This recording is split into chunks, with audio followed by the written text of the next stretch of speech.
universo, as galáxias colidem a 435 mil quilômetros por hora. Tudo acabaria em pedacinhos.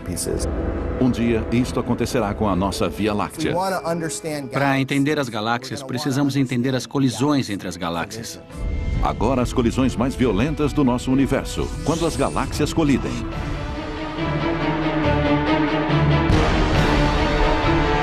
Colisões cósmicas. Colisão galáxias.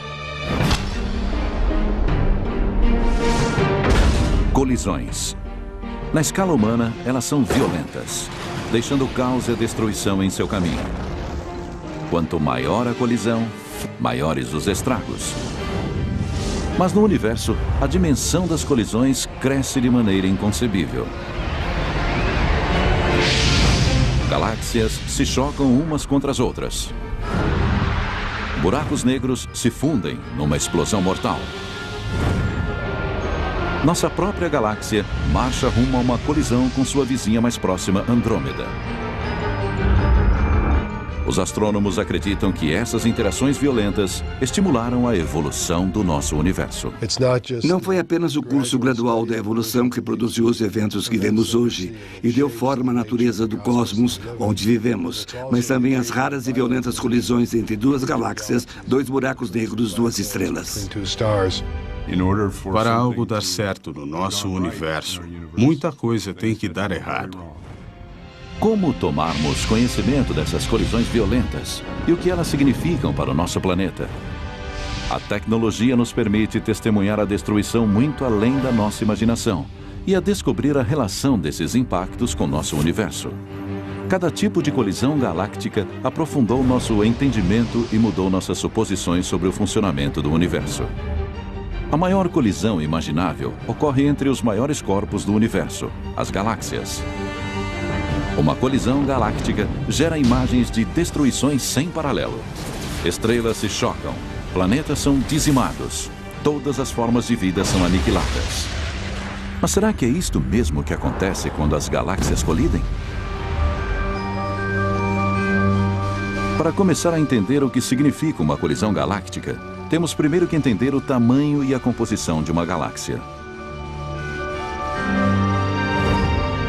Um conjunto de gás, poeira, planetas e estrelas. Muitas estrelas. Uma galáxia é como uma cidade de estrelas. Um conjunto de algumas centenas de bilhões de estrelas que passam bilhões de anos juntas, cuja proximidade se deve à força da gravidade. Nossa galáxia, a Via Láctea, tem cerca de 100, 200 bilhões de estrelas e algo perto de 100 mil anos-luz de uma ponta à outra.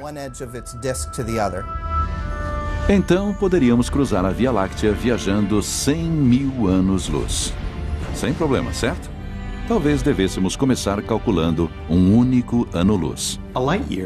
Um ano-luz é a distância que a luz percorre em um ano. A luz viaja a incrível velocidade de 300 mil quilômetros por segundo e se multiplicarmos isto pela quantidade de segundos de um ano, obteremos cerca de 10 trilhões de quilômetros.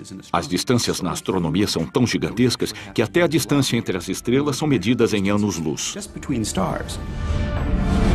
Outro modo de entender esta dimensão é saber que um feixe de luz viajando a 300 km por segundo levaria 100 mil anos para viajar de uma ponta até a outra.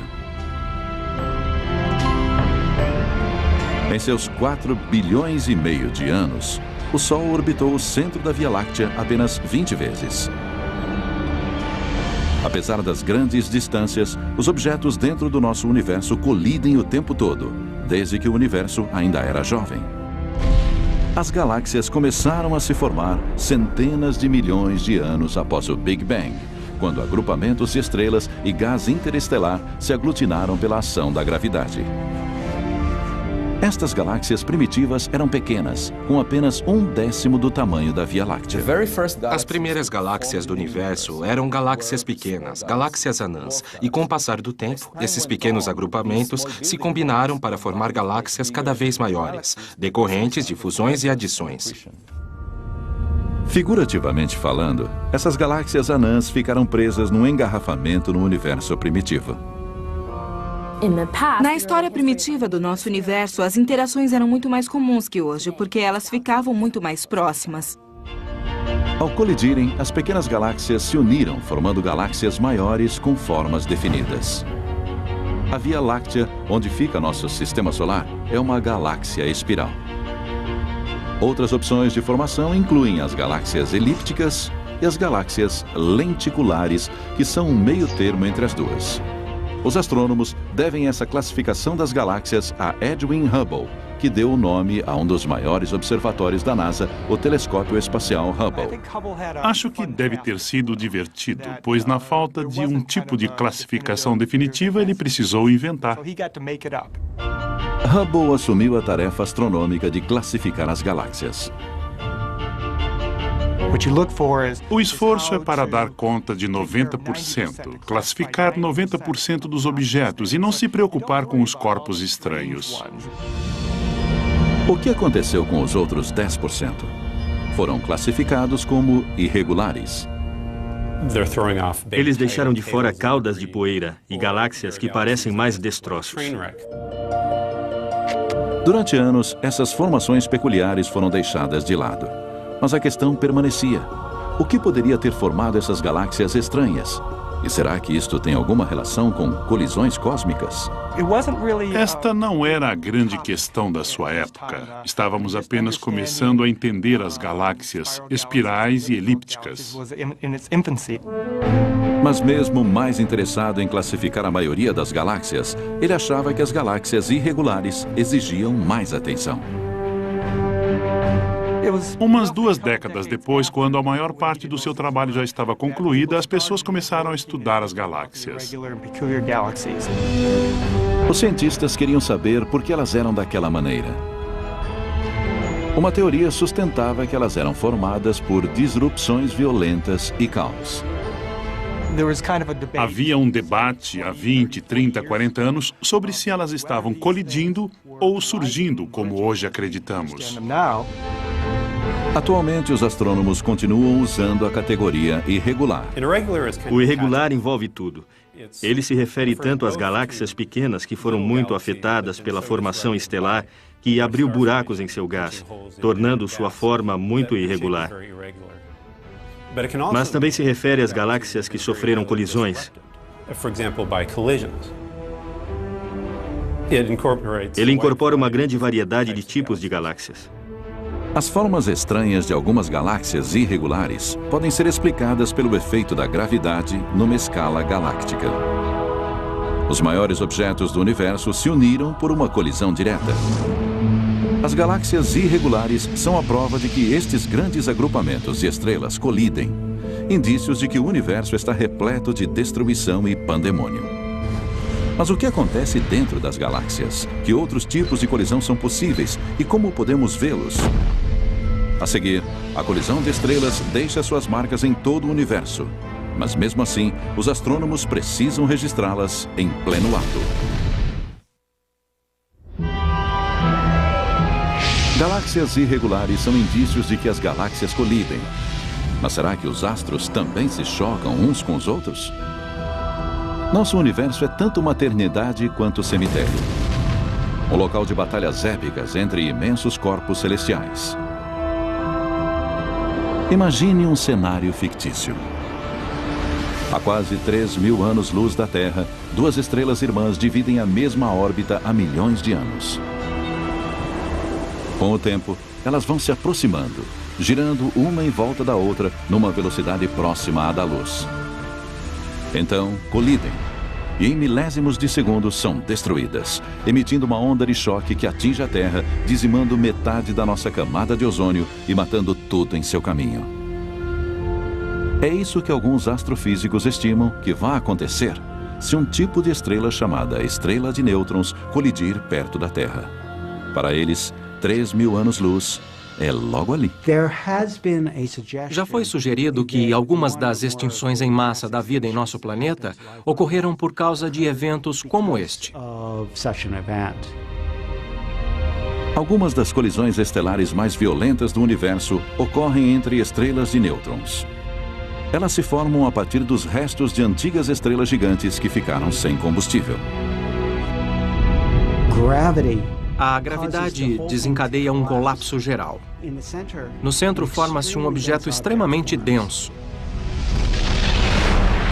Tão denso que os elétrons colidem com os prótons e formam nêutrons. A estrela de nêutrons que se forma no centro é a reminiscência, as cinzas dessa estrela. Mas essas cinzas ainda têm vida. E logo após se formarem, algumas estrelas de nêutrons orbitam umas às outras, numa união gravitacional conhecida como par binário. Durante milhões de anos, as irmãs estelares orbitam uma a outra a velocidades superiores a 1000 vezes por segundo. Elas emitem ondas gravitacionais que drenam energia do sistema e fazem com que elas se aproximem cada vez mais até um momento em que não há mais uma órbita estável possível para elas. Quando elas finalmente colidem, emitem mais energia que nosso Sol produzirá em toda a sua vida. Ainda assim, essas colisões são rápidas para serem capturadas pelo telescópio. Todo o processo de colisão dura cerca de 1 milésimo de segundo e pronto. Elas se tocam, explodem e acabou. A colisão emite uma gigantesca onda de choque pelo espaço. Da Terra, isto é detectado como uma explosão de raios gama. Um evento breve, mas muito forte. O indício de uma das colisões mais violentas do universo. Mas só recentemente, os cientistas começaram a entender totalmente o que ele significa. Lampejos de raios gama ocorrem poucas vezes por dia nos céus. Nós monitoramos todo o céu constantemente atrás deles e eles são conhecidos há cerca de 40 anos. A Força Aérea Norte-Americana detectou as explosões de raios gama anos antes de a comunidade científica descobrir que eles existiam. As explosões de raios gama foram descobertas por acaso, por meio de satélites militares, como resultado do Tratado de Proibição Parcial de Testes Nucleares, na década de 50, no governo Eisenhower. O tratado nuclear assinado no governo de Eisenhower resultou na criação de satélites militares projetados para procurar explosões nucleares. A Força Aérea lançou os primeiros satélites Vela em 1963. Esta série de satélites foi equipada com detectores de raios gama. As nuvens de radiação das explosões nucleares liberariam raios gama. Esses detectores foram os primeiros a encontrar explosões cósmicas de raios gama. Em 1969, Ray Clibsadel, analista da Força Aérea, encontrou picos estranhos nos raios gama entre os dados do Vela, que por sua intensidade e duração, não podiam ser atribuídos nem à Terra, nem ao Sol. Eles sabiam que aquilo tinha de vir de outro lugar. Em 1973, quando Clibsadel finalmente divulgou sua pesquisa num encontro da Sociedade Americana de Astronomia, ele já contava com ao menos 16 explosões de raios gama confirmadas. Mas seriam necessários equipamentos mais sofisticados para observá-las melhor. Em 1991, a NASA lançou o Observatório de Raios Gama Compton, um satélite espacial dedicado a detectar essas explosões. Os cientistas esperavam capturar uma explosão de raios gama em curso para determinar o que eram. Seriam, por acaso, algum tipo de colisão cósmica? O Observatório de Raios Gama Compton detectou cerca de 2.000 explosões de raios gama e estabeleceu que elas aconteciam ininterruptamente. Mas o melhor era que aquele era um meio para identificar a explosão de raios gama e conseguiram uma imagem de telescópio, já que desaparecem muito rápido. A explosão de raio gama se esvai em poucos dias. 5, 4, 3, 2, 1. A nave espacial Swift da NASA foi lançada numa missão para estudar as explosões de raios gama no universo.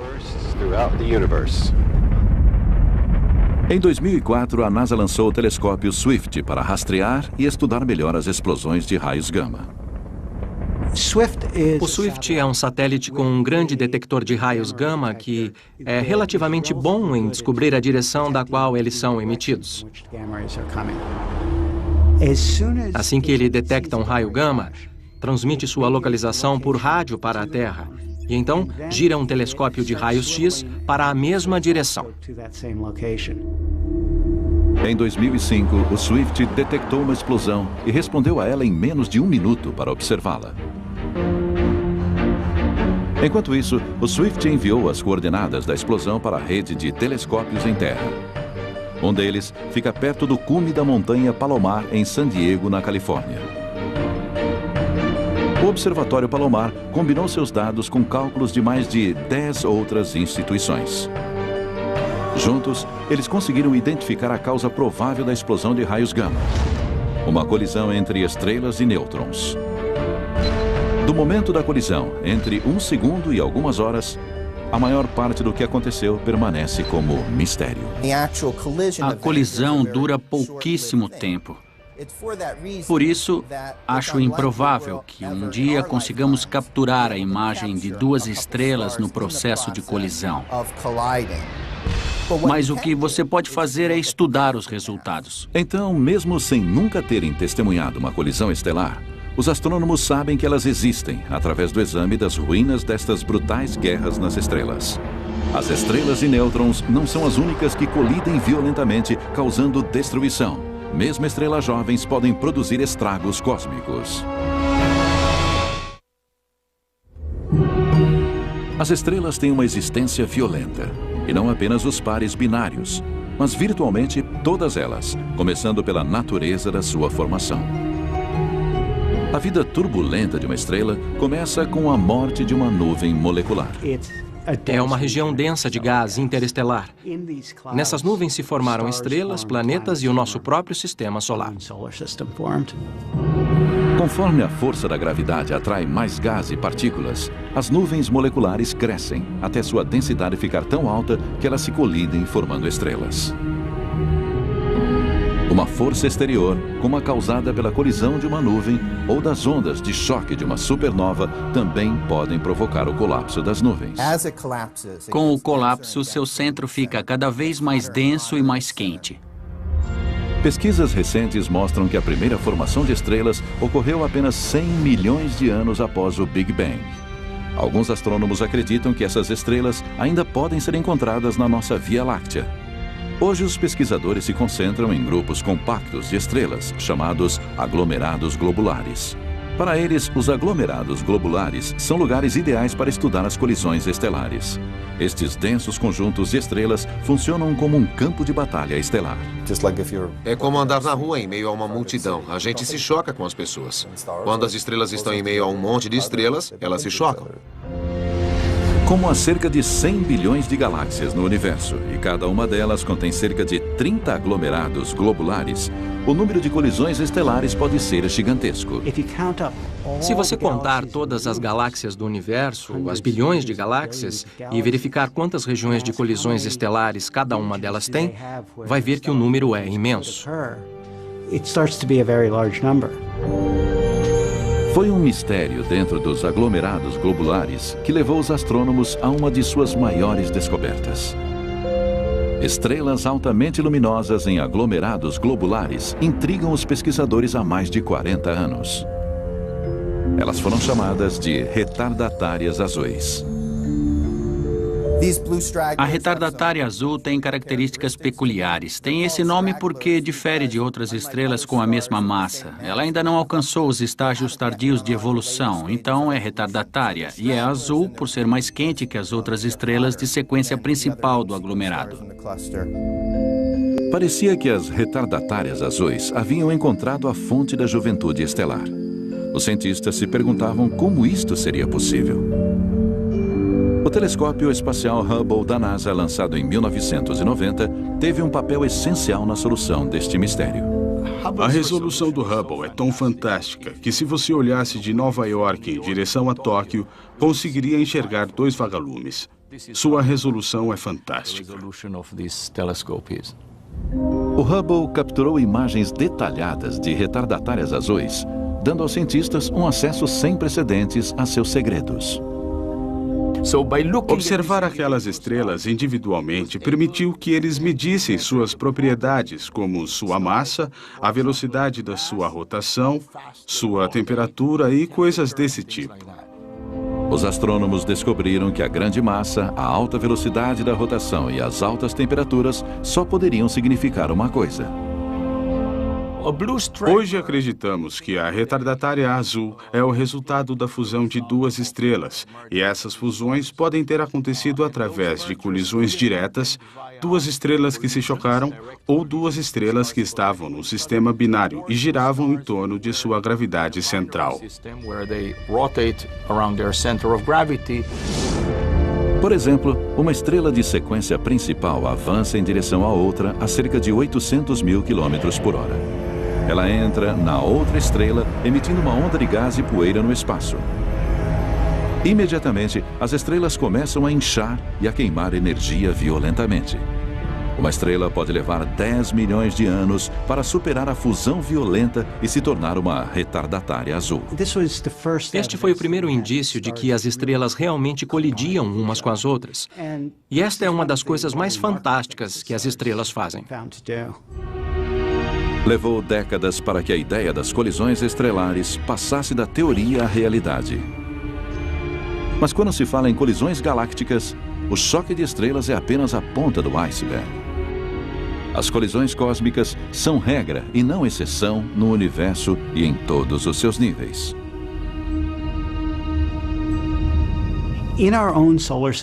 Em nosso sistema solar, todos os planetas e corpos que enxergamos foram formados através de colisões. A poeira colide e se transforma em areia, que colide e forma pedrinhas. De pedrinhas para pedregulhos, de rochas para asteroides e de asteroides para planetas. Então, nós mesmos nos originamos das colisões. As galáxias podem ser violentas, palco de mortes, nascimentos e renascimentos. As galáxias colidem, assim como as estrelas dentro das galáxias. Mas há outros objetos que podem se chocar. As colisões cósmicas não estão limitadas a corpos volumosos que se chocam. Às vezes, pode ocorrer uma colisão com jatos de energia, uma energia mortal. Uma radiação letal é emitida por um objeto misterioso supermaciço chamado buraco negro. Um quasar, um feixe luminoso da galáxia Estrela da Morte, segue na direção de uma galáxia vizinha. O que acontece é que esse jato é emitido de um buraco negro e ele acelera, aproximando-se da velocidade da luz. Esse jato atinge uma galáxia que está em seu caminho, destruindo qualquer habitante ou planeta semelhante à Terra dentro da galáxia. Os que estiverem mais perto serão destruídos. Os outros sofrerão danos em sua atmosfera. Estes são verdadeiros sobreviventes de um buraco negro supermaciço. Parece ficção científica, mas é um fato.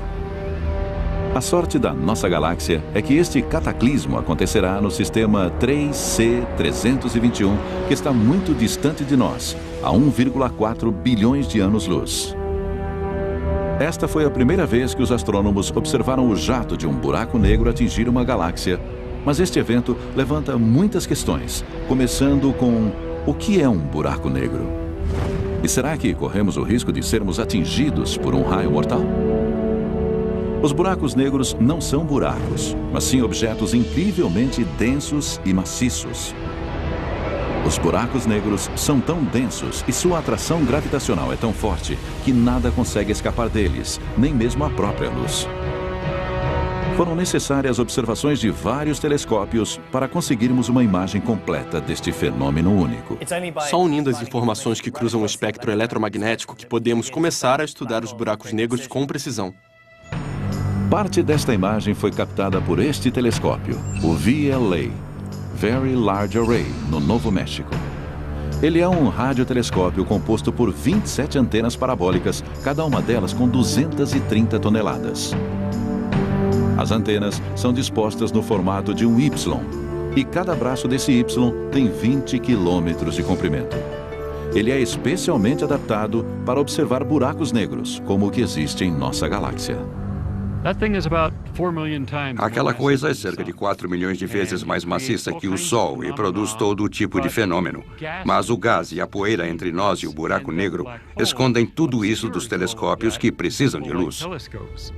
A habilidade do VLA em detectar ondas de rádio permite que ele enxergue através da poeira estelar.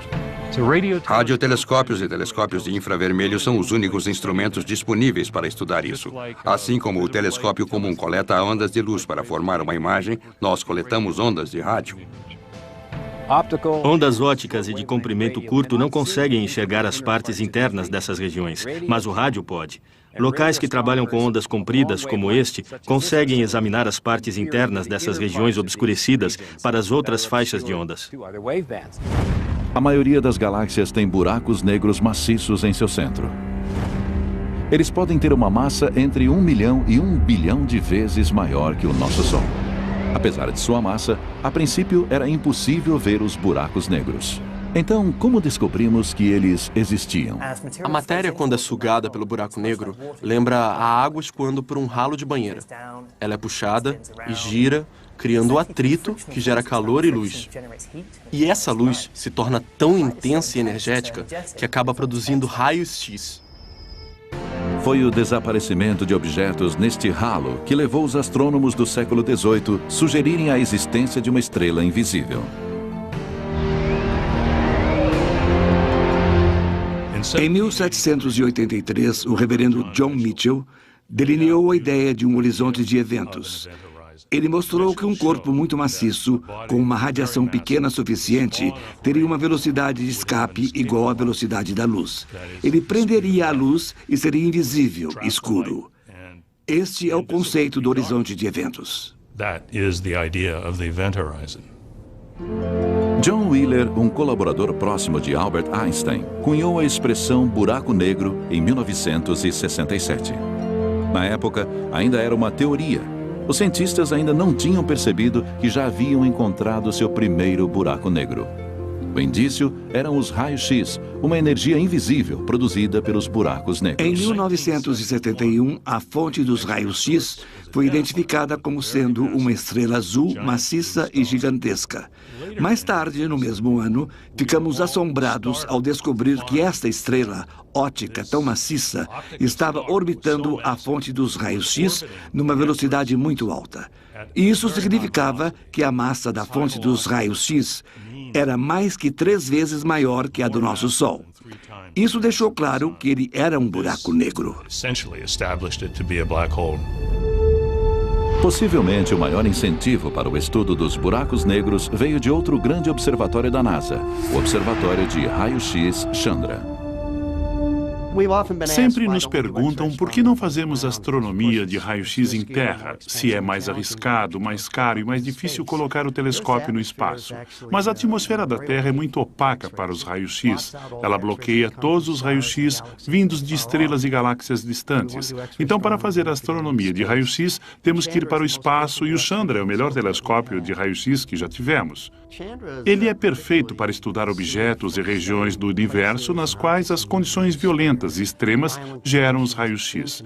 Por exemplo, a matéria que cai num buraco negro, estrelas explodindo em supernovas ou a colisão de galáxias. E o Chandra é especificamente adaptado para estudar essa violência cósmica.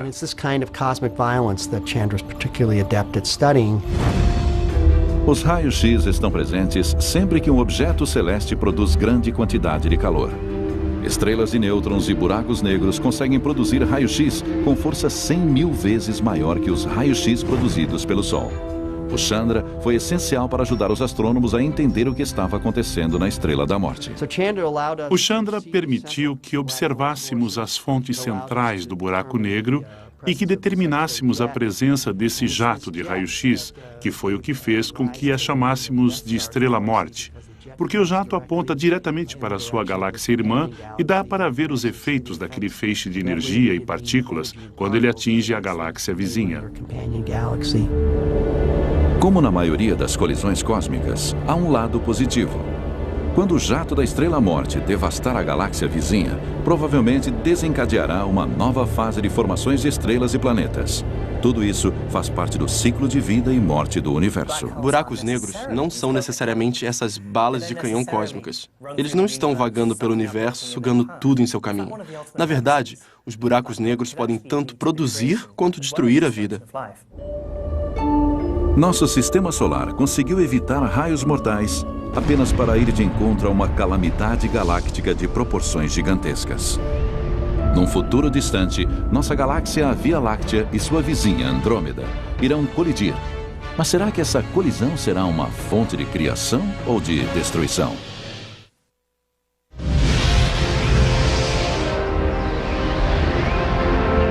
O que significa uma colisão galáctica como esta?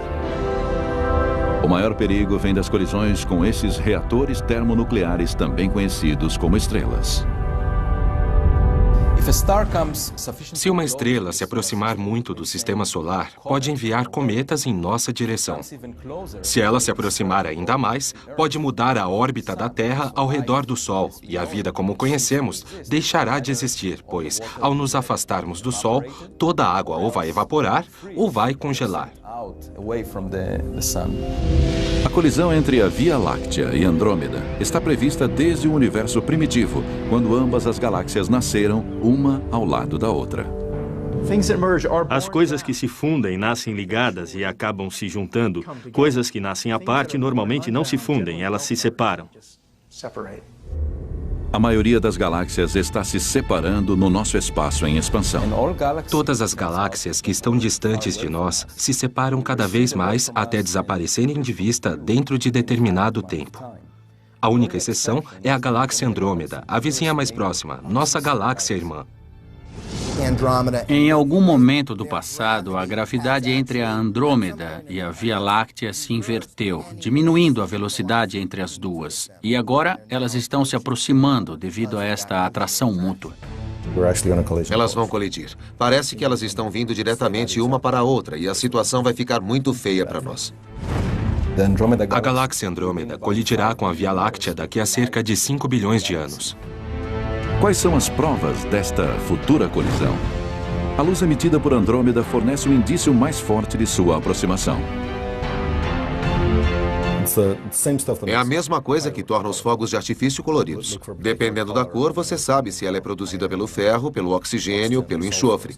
E sabendo a cor que aquilo deveria ter, então observamos se ela está mais azul ou vermelha. Se estiver mais azul, é porque ela está vindo na sua direção. E se estiver mais vermelha, é porque está se afastando. Observando Andrômeda, ela está azul e sua velocidade é de algumas centenas de quilômetros por segundo. Ela está vindo em nossa direção e bem rápido. Mas calma. Uma colisão que destrua a vida na Terra é apenas um cenário possível e nem de longe o mais provável. Então, o que acontecerá em 2 bilhões de anos quando as galáxias começarem a se aproximar? Como as galáxias são incrivelmente maciças e as distâncias entre elas são tão grandes, uma colisão levaria bilhões de anos do início ao fim. Assim, os astrônomos só podem observar imagens no céu. Para entender todo esse processo, eles dependem de simulações. Cada imagem de colisão de uma galáxia no universo é só uma peça dentro de uma longa sequência. Então, essas simulações nos permitem unir as várias situações e ver como elas se desenvolvem desde a aproximação, passando pelo meio e as caudas de maré, até a fusão de tudo isso. Na década de 1970, os astrofísicos e irmãos Alar e Yuri Tomry criaram a primeira simulação da colisão de galáxias espirais. Ela duplicava características que haviam sido observadas em galáxias em colisão. Sua sequência, com passos detalhados desde a aproximação até a fusão, ficou conhecida como a sequência de Tomry. Hoje, Frank Summers, astrofísico do Instituto de Ciência de Telescópio Espacial em Baltimore, Maryland, usa programas de efeitos visuais avançados e vários computadores para condensar colisões galácticas em simulações que retratam 10 milhões de anos a cada segundo. Tudo começa com a aproximação. 2 galáxias espirais são arrastadas para perto uma da outra. Podemos ver que pouco antes delas colidirem, não há nenhuma distorção da cauda, o que eu achei muito estranho quando vi. Elas são bem simétricas ali, só quando elas começam a expulsar as caudas de maré que entram na sequência Tomry. Podemos observar aqui que primeiro elas passam e depois voltam e se juntam. A simulação mostra a tremenda atração gravitacional entre galáxias espirais em colisão. Vastas fileiras de estrelas e gases, conhecidas como caudas de maré, são jogadas no espaço distante.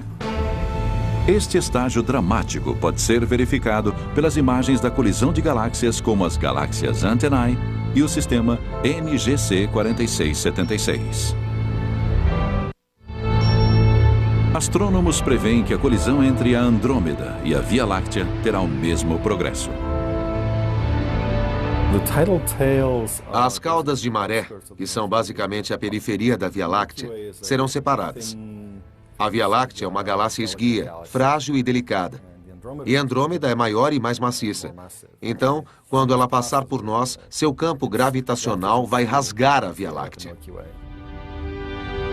Mas quando elas se unirem em 2 bilhões de anos, a aproximação parecerá menos como uma colisão e mais como o balanço de um pêndulo, com o impulso fazendo com que elas passem uma pela outra e a gravidade arrastando-as de volta. Elas continuarão se movendo por causa do impulso e, ao se afastarem, tanto a Andrômeda quanto a Via Láctea vão desacelerar devido à atração gravitacional entre elas. Sua velocidade vai diminuir até que elas voltem e passem novamente uma pela outra. Daqui a 4 bilhões e meio de anos, as galáxias voltarão a se encontrar e desta vez será uma colisão direta. Essas belas estruturas, 2 galáxias espirais, provavelmente serão totalmente destruídas. Elas se tornarão longas caudas de maré e, quando se chocarem, desequilibrando as órbitas de todas as estrelas, teremos uma forma mais elíptica no centro e longas caudas de maré que predominarão por bilhões de anos. A colisão se tornará uma fusão. As partes centrais estão se fundindo e agora temos uma única galáxia no centro. As caudas de maré vão se diluir e cerca de 500 milhões de anos depois veremos uma única galáxia. Podemos ver como elas se fundem e agora temos só um centro. Aqui há caudas de maré, mas elas tendem a desaparecer com o tempo. E se avançarmos um pouco, teremos apenas um objeto fragmentado que lembra muito uma galáxia elíptica. Os astrônomos especulam se as galáxias elípticas do universo são o produto de colisões como esta. Mas o que de fato acontece no interior das galáxias enquanto elas sofrem este processo violento e o que isto significaria para o nosso planeta durante o cataclismo? As imagens de galáxias colidindo são etéreas. As caudas de maré se estendem como teias de aranha. Os centros galácticos orbitam um o outro, atraindo-se mutuamente. Mas será que estas belas imagens disfarçam uma grande destruição? Estrelas se chocando umas com as outras. Planetas destroçados, luas pulverizadas em poeira espacial. Uma das coisas mais legais das colisões galácticas é que as imensas galáxias se chocam, mas não as estrelas.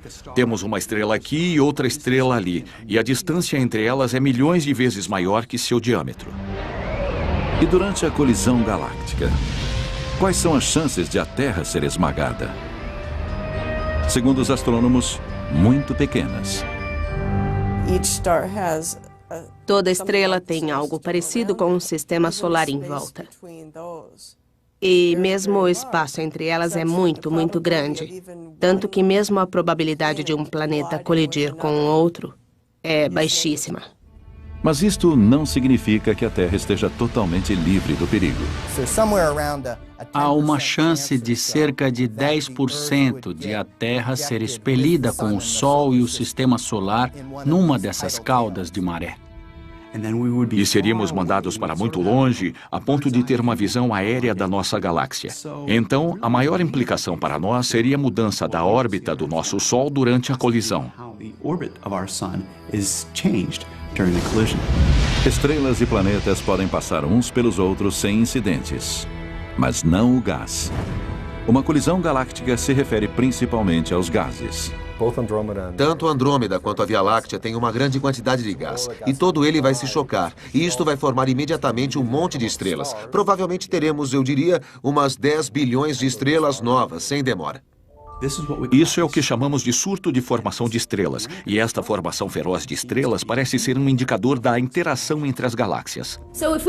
Se estivéssemos num planeta dentro de uma dessas galáxias, o céu noturno seria muito impressionante durante este processo. Seria como fogos de artifício, com um monte de estrelas maciças nascendo.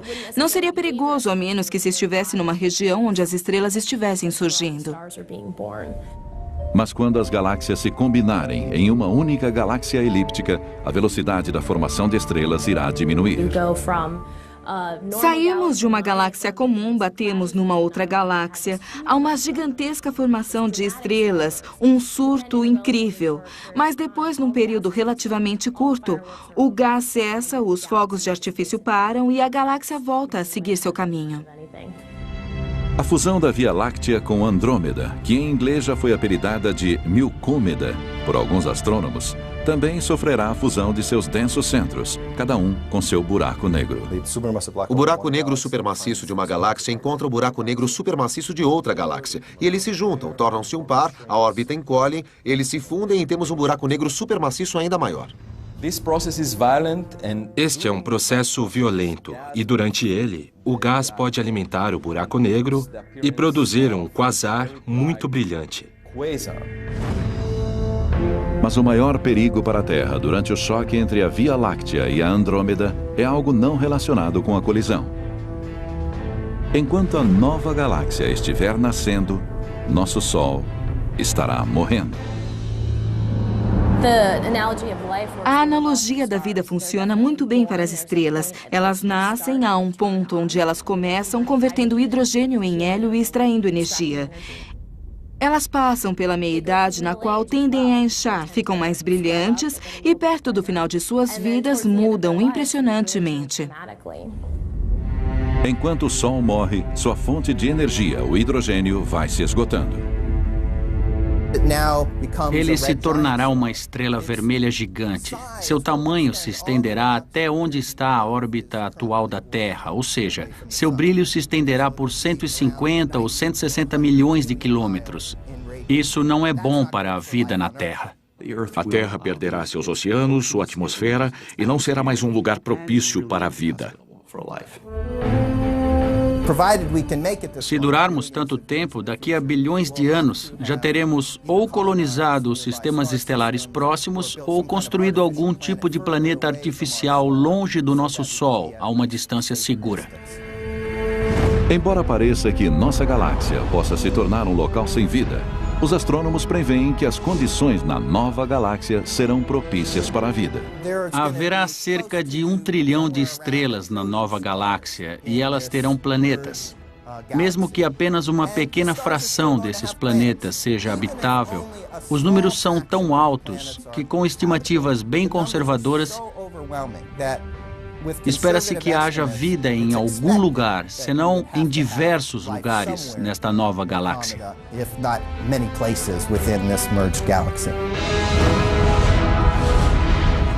No nosso universo, a fusão mais fundamental ocorre entre a vida e a morte. A grande quantidade de colisões entre estrelas, buracos negros e mesmo galáxias representa o mais violento dos eventos que traz consigo o renascimento. Versão brasileira DPN Santos.